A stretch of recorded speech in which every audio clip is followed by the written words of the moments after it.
la promesa de sanar. Dios nos ha dado muchas promesas en su palabra. Las amamos porque son para nuestro bien. Y al pensar en todas esas promesas podría preguntarle, ¿tiene alguna favorita? Quizás conteste que sí. Pero hay una que es la más difícil de todas, la que más se nos dificulta, y se trata de cualquier promesa de sanidad. Quizás porque hemos tenido desilusiones, o tal vez porque en el fondo no lo creemos en verdad, o quizás ignoramos lo que enseña la Biblia en cuanto a sanidad. Hemos visto exageraciones, las hemos escuchado, hemos visto gente que asegura haber sido sanada y al poco tiempo vuelven a estar como antes. Así que hay muchas dudas al respecto. Pero ¿no es interesante que, siendo creyentes y creyendo que Dios es Dios sanador, que al enfermarnos o cuando nos pasa algo, lo primero que hacemos es querer llamar al médico? La verdad es que solo hay un médico, y se trata del gran médico que es Dios. Y me parece interesante que la gente hable de todos esos doctores que practican la medicina. Dios no practica, Él lo sabe todo a la perfección sobre nosotros. Y no es interesante que sabiendo quién es Dios, que primero corramos al médico, y cuando ya estamos desesperados es cuando oramos. ¿No cree que debería ser a la inversa?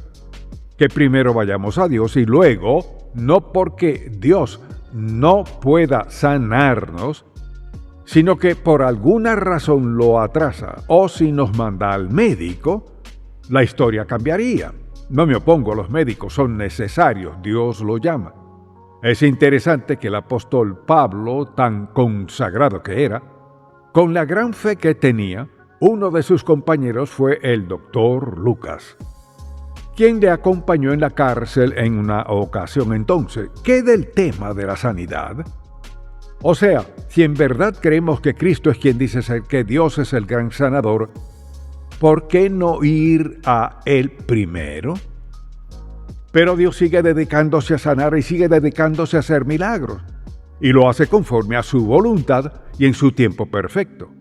Y en este mensaje deseo que veamos qué dice la Biblia sobre sanar. Para comenzar, le invito a acompañarme al libro de Génesis. Y aquí vemos la primera vez que Dios sanó a alguien con Abraham y Abimelech en Génesis capítulo 20. Vayamos un momento al versículo 17 de Génesis 20. Veamos. La Escritura dice, entonces Abraham oró a Dios, y Dios sanó a Abimelech y a su mujer, a sus siervas, y tuvieron hijos. Porque Jehová había cerrado completamente toda matriz de la casa de Abimelech a causa de Sara, mujer de Abraham. Y usted recordará aquel incidente cuando él dijo, no, ella es mi hermana, y en verdad era su media hermana. Así que la Biblia dice que Dios lo sanó. Si vamos por un momento a Éxodo capítulo 23, quisiera que veamos allí lo que dice en el versículo 25 y note lo que ocurre aquí. Otra vez Dios se dedicó al asunto de sanar. Fíjese bien en este versículo 25, dice así, mas a Jehová vuestro Dios serviréis, y Él bendecirá tu pan y tus aguas, y yo quitaré toda enfermedad en medio de ti. Ellos habían pasado adversidad a causa de su pecado, y Dios declara, yo quitaré toda enfermedad en medio de ti. Dios estaba a punto de sanarlo. Recordemos que en el Antiguo Testamento solían ver la enfermedad principalmente como resultado del pecado. Por todo el Antiguo Testamento vemos ese concepto del pecado, y en parte el problema era que había enfermedades asociadas con el pecado. Luego vayamos al Salmo 107 por un momento y fíjese lo que dice aquí en el versículo 20. Dice, envió su palabra y los sanó, y los libró de su ruina. Ahora, ¿qué quiere decir con eso? Solo esto, que cuando Dios quería sanarlos, enviaba su palabra de verdad para recordarles quién era Él, Jehová Dios, y en el proceso de creerle, Dios comenzaba a sanarlos. No era que con una palabra se sanaba, era el fruto de creer su palabra lo que traía sanidad. Luego en Isaías capítulo 53, quisiera que veamos este pasaje que a veces es muy controversial. Isaías 53, y este es el capítulo que describe al Mesías, y dice la palabra en el versículo 4, ciertamente llevó en nuestras enfermedades y sufrió nuestros dolores, y nosotros le tuvimos por azotado, por herido de Dios y abatido, mas él herido fue por nuestras rebeliones, molido por nuestros pecados. El castigo de nuestra paz fue sobre él, y por su llaga o sus heridas, dicen algunas versiones, por su llaga fuimos nosotros curados. La pregunta es, ¿hay sanidad en la expiación? Es decir, por ejemplo, la expiación se refiere a que Cristo murió por nuestros pecados, así que diríamos que su crucifixión, su sangre derramada en la cruz expió nuestros pecados. Por tanto, cuando le pedimos salvación es como resultado de lo que él hizo en la cruz. La pregunta es, ¿abarca eso nuestra enfermedad? Recordemos que todo lo bueno que nos viene llega mediante la cruz. Por ella tenemos una relación con Dios, de lo contrario estamos separados de Él. Nuestro bienestar está en la muerte expiatoria de Jesucristo, pero todo lo que abarca la muerte expiatoria de Cristo nos viene de vida. Por ejemplo, todas las bendiciones del cielo hay que remontarlas a la cruz. Así nos reconciliamos con Dios, llenó nuestro corazón todas sus promesas. La sanidad es fruto de su obra en la cruz, pero no significa que seré sanado cada vez que se lo pida a Dios, porque esa es una de las bendiciones de la cruz. Hay muchas, pero esa, por ejemplo, no me garantiza que sea sanado cada vez que se lo pida a Dios y en ese instante. Así que si alguien pregunta, ¿hay sanidad en la expiación? Sí la hay, pero no cuando sea y como sea que la querramos, porque Dios no actúa de esa manera. Entonces, al leer la Biblia nos damos cuenta de que Dios estaba muy interesado en el proceso de sanidad de la nación de Israel, aún le interesa hoy. Veamos ahora la vida de Jesucristo y lo que dijo, porque es muy importante. ¿Cuál fue la parte principal del ministerio de Jesús? ¿Acaso fue enseñar en el Sermón del Monte? ¿O sus viajes? No, fue sanar. No significa que haya sido lo más importante que hizo. Lo más importante fue ir a la cruz. Eso fue lo más importante que hizo. Lo segundo importante que hizo fue enseñarle a la gente quién era Él, cómo vivir, cómo ser salvos y todo lo demás. Pero notemos que Él tuvo que confrontar. Le invito a acompañarme a Mateo 8 y veamos desde el versículo 14 del capítulo 8. Dicen, vino Jesús a casa de Pedro y vio a la suegra de este postrada en cama con fiebre.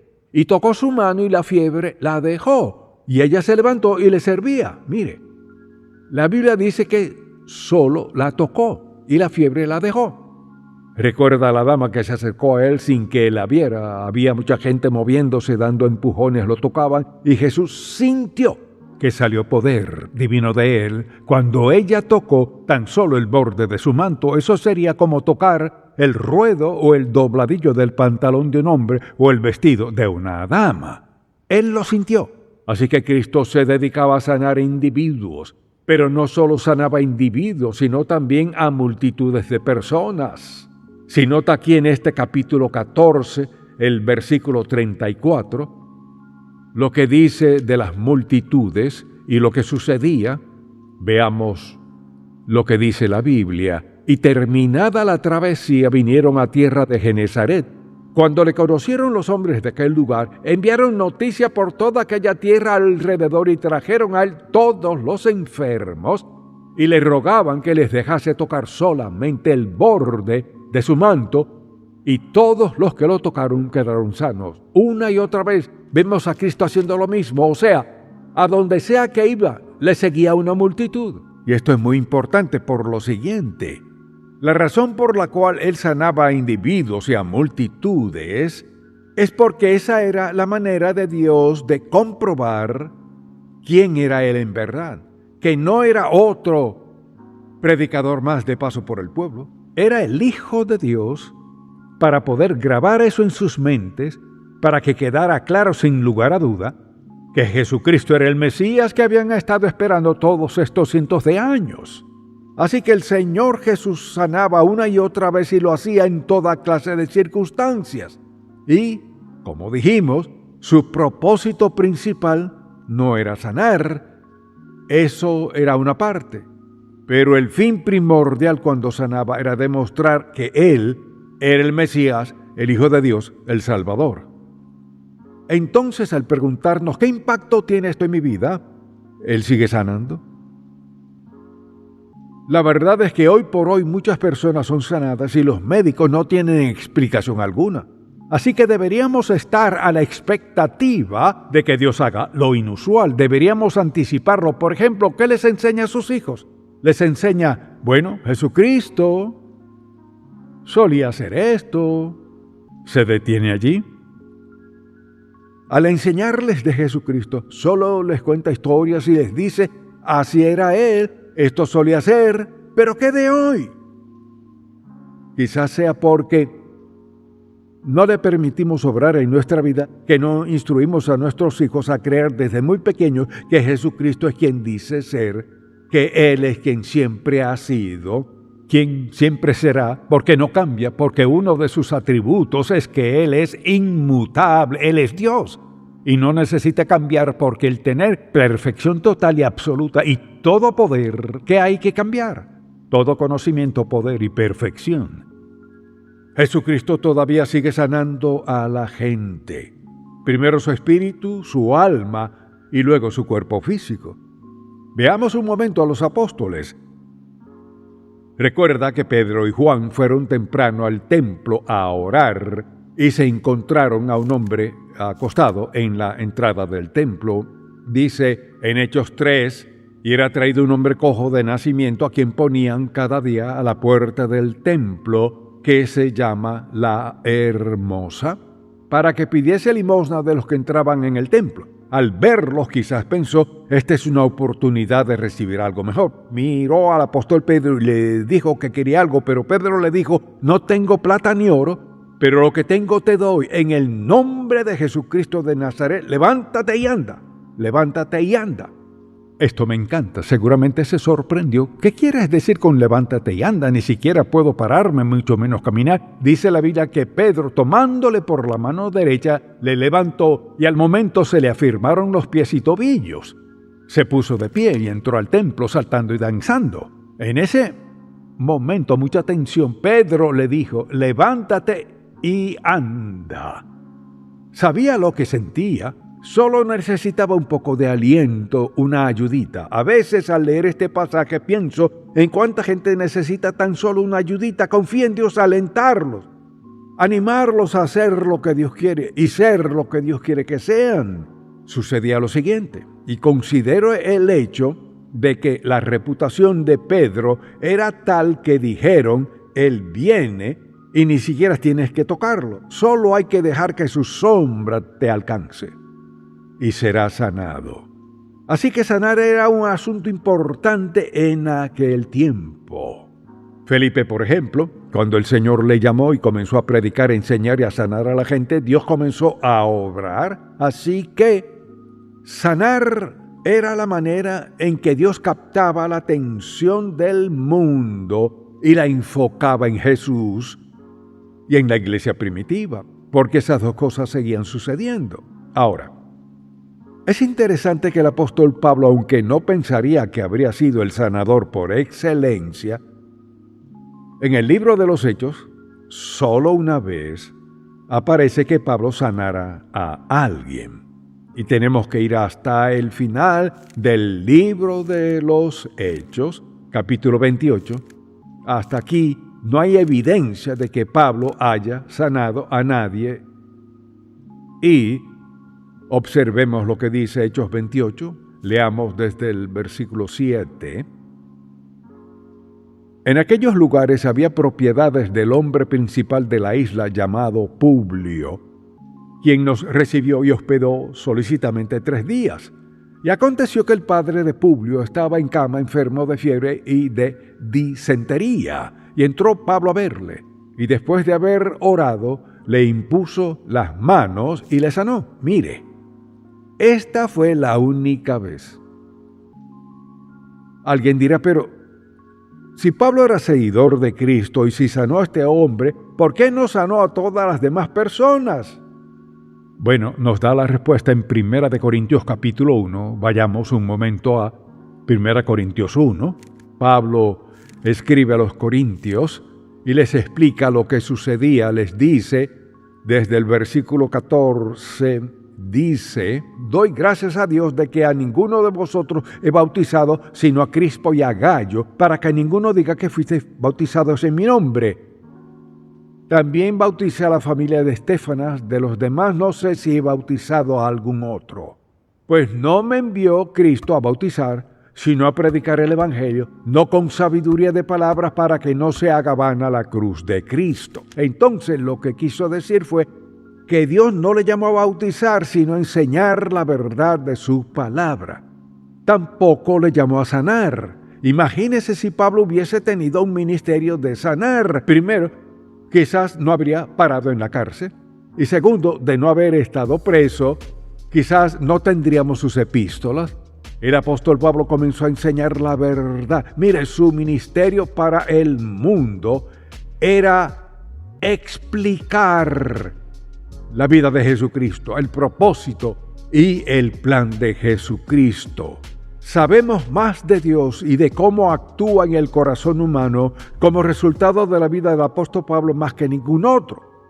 Es decir, él explicó la vida de Jesucristo. El Señor hizo muchas cosas, pero la explicación de Pablo, su teología, el concepto de la predestinación, la idea de la salvación y la santificación, toda la idea de la presencia moradora del Espíritu Santo y su obra. En otras palabras, si no tuviéramos las epístolas del Nuevo Testamento, tendríamos una gran carencia. Entonces, al ver al apóstol Pablo y cómo actuó Dios en su vida, la única vez que habló sobre sanar fue en 1 Corintios.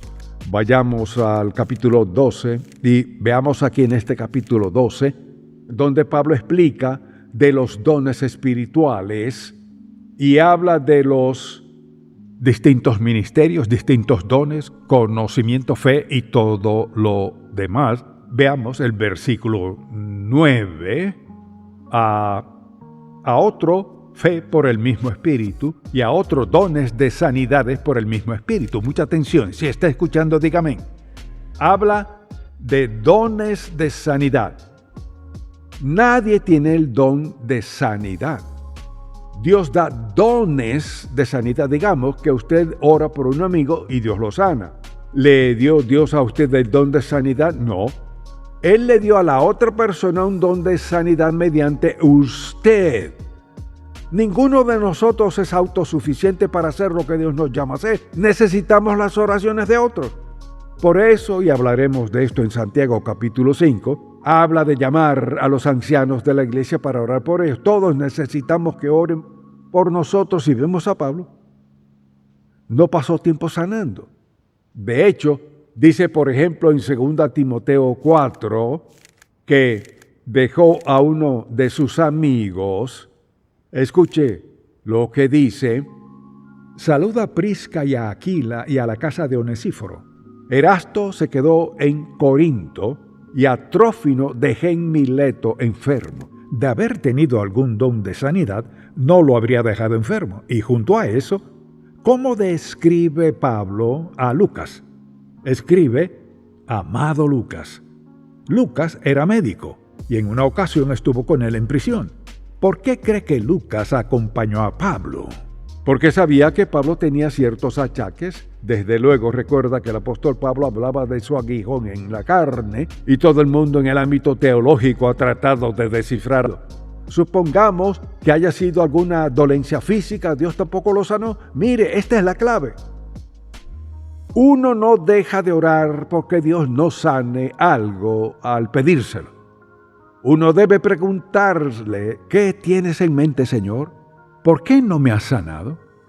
¿Cuál es el asunto aquí? Esto es lo que dijo el apóstol Pablo, que fue al Señor muchas veces, ayunó y oró y Dios no le sanó, por una razón. Le invito a leerlo. porque quizás usted esté confrontando una situación. Veamos este pasaje en 2 Corintios 12. Escuche lo que dice, le invito a leerlo, porque dice que se lo pidió al Señor varias veces. Versículo 7, y para que la grandeza de las revelaciones no me exaltase desmedidamente, me fue dado un aguijón en mi carne, un mensajero de Satanás, que me abofeté para que no me enaltezca sobremanera. Respecto a lo cual 3 veces he rogado al Señor que lo quite de mí.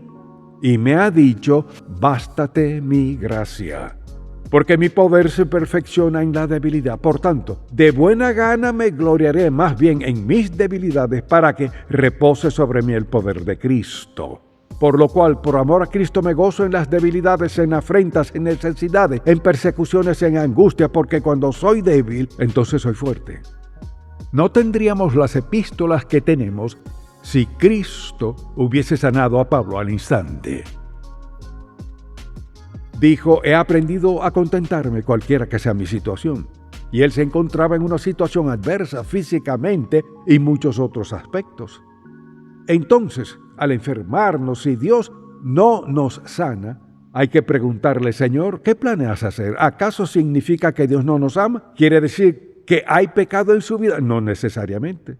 ¿Significa que Dios desea hacer algo? ¿Quiere decir algo? ¿Quiere cambiar algo en nuestra vida? Sea lo que sea. Debemos ser receptivos a eso. Y al ver la vida del apóstol Pablo, fue el siervo que Dios escogió para explicar quién y cómo era Dios y su plan redentor, qué de la justificación y santificación, y qué de conceptos como la expiación y reconciliación. Grandes términos que explicó Pablo, además de la esencia de todo el plan redentor de Dios. Pablo no fue un hombre que sanara a la gente, era un hombre que sufría. El gran sanador lo fortaleció, iluminó, lo bendijo, lo levantó, le exaltó y nos bendijo a todos como resultado de su vida. Quizás usted se pregunte, ¿cómo me afecta eso? Primero, solo le diré que la próxima vez que usted tenga una molestia física, su primera reacción debe ser, Padre, ¿cómo reaccionar ante esto? Quizás Dios le diga, quiero que confiese en mí, o tal vez quiero que vayas al médico. Yo nunca le diría qué hacer en cuanto a ir o no al médico. No estoy en contra de médicos, Dios los llamó, estoy seguro. El asunto es que quiero estar consciente de Dios. Conscientes de que el Cristo que me salvó aún se dedica a ayudarme a andar por la vida en la presencia y el poder del Espíritu Santo. Quiero que mi mente se incline hacia Él y aceptaré lo que Él haga. Pero debemos quitarnos esa mentalidad mundana de ir corriendo al médico o auxilio. No estamos desamparados, dependemos de Dios.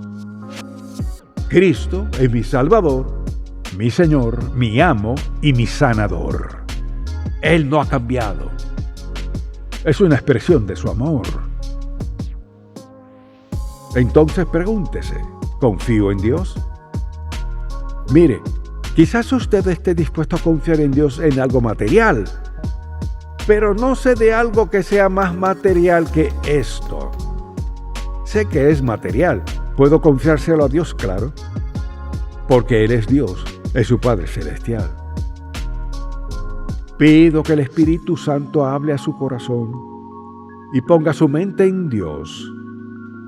Si usted ve televisión, hay tantos anuncios que dan esta solución y aquella, esta medicina, la otra, esta píldora, esta cápsula, y después de darle 2 razones para tomarle, dan 13 que pueden matarlo. Sé que es así, ¿no es verdad? Totalmente. ¿No cree que sea más sabio ir a Dios primero? Y miren, nos están adoctrinando sin siquiera percatarnos. Nuestro Padre Celestial no ha cambiado. Él aún sigue sanando. Ahora, si usted no ha aceptado a Cristo como su Salvador, dirá, ¿cómo entro yo en esto? No entra. No tiene derecho a reclamarle nada al Dios Todopoderoso. Él es el Dios Santo. Solo tiene derecho a pedirle algo si antes ya ha aceptado a Cristo, su Hijo unigénito, como su Salvador, su muerte en la cruz pagó su deuda de pecado, cuando usted esté dispuesto a pedirle perdón por sus pecados, rendir su vida a Él, entonces tendrá el privilegio, la autoridad y el derecho de pedirle que le sane o le ayude en lo que esté pasando. Fíjese, y Dios contestará su oración conforme a lo que sabe que es lo mejor y a su voluntad para usted. Es la decisión más sabia que tomará en su vida. Mi oración es que lo haga. Padre, cuán agradecidos estamos por haber hecho las cosas tan sencillas, nosotros las complicamos. Decimos amarte, pero a veces no lo demostramos. Decimos que creemos en ti, pero nuestra fe flaquea. Te pido que el Espíritu Santo comience a abrir nuestras mentes y corazones para reconocer que nuestros primeros pensamientos siempre deben ser hacia ti en cualquier necesidad. Oramos en el nombre de Jesús. Amén.